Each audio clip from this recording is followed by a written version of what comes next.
আৰু এইটো এটা বটল দেখিছে, ইয়াত কেইটামান শিলগুটি মই লৈ লৈছোঁ আৰু আগপিনে আপোনালোকক দেখাবলৈ চেষ্টা কৰিছোঁ যে ৰাস্তাৰ ঘাটে যে মেইন ৰোডৰ কিনাৰত যে মানে মাজত গৰু বহি থাকে নপলাই, এইবিলাক গৰু দেখিছে। আৰু কেনেকৈ পলাব চাব, মই ফেচবুকত এটা পষ্ট পাইছিলোঁ, তাত দেখুৱাইছিলে যে এটা বটলত কেইটামান শিলগুটি লৈ লৰালে মানে বহুত পলায়।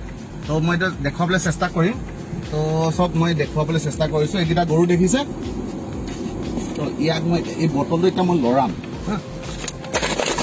এই চব কেনে পলাইছে চাওক, এই চব কেনে পলায়। এইটো 100% ৱৰ্কিং প্লান হয়। দেখিছে কেনে গৰু পলালে মেইন ৰোডৰ পৰা। আৰু গৰু খেদোৱা এইটো মানে মেইন পদ্ধতি। এই চব কেনে মই লৰাইছে, এই চব এই বটল এটাত শিলগুটি কেইটামান লৈ, এই দেখিলে এইটো গৰু খেদোৱা পদ্ধতি। আৰু আছে আগত, আৰু আছে আগত। ফোন কৰি হৈ গ'ল, পুলিচ পাই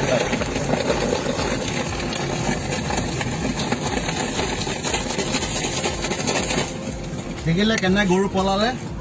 আৰু আমি অলপ আগত আমি দেখিছোঁ যে আমাৰ নামঘৰটোৰ আগত অলপমান গৰু আছে হা। আৰু এটা এক্সপেৰিমেণ্ট কৰিছোঁ, এইটো আমি ফেচবুকত এটা ৰিচেণ্টলি দেখিছিলোঁ।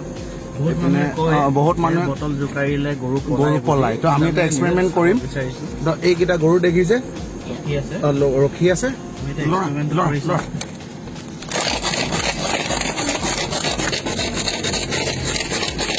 এইটো 100% ৱৰ্কিং। কেনেকে পলাইছে গৰু চব।